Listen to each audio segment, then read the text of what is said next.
It's a ruthless tariff program predicted to impact multiple industries across some 60 countries. Among them is South Africa's automobile industry, a long-term manufacturing base for auto giants like Mercedes, BMW and Ford.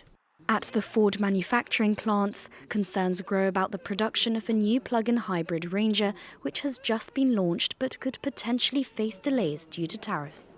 If an American citizen wants to buy specifically a Ford Ranger that is a plug-in hybrid, they can only place an order in South Africa. So what that means is that obviously, the capacity of Ford to be able to produce those vehicles, in big volumes is going to be constrained because the Americans are going to be looking at another Ford that is produced in another country or even in the United States.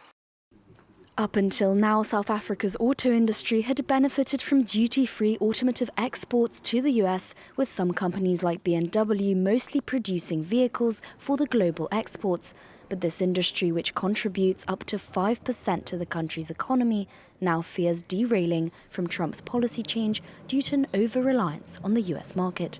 South African officials hope to preserve relations with the US by not retaliating against the import tariffs.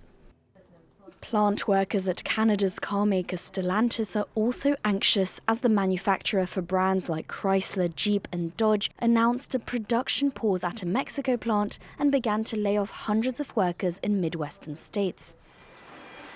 If vehicle sales stall, manufacturing will stop. The car companies will not keep building cars if they can't sell them. If they're not building cars, they will lay the workers off.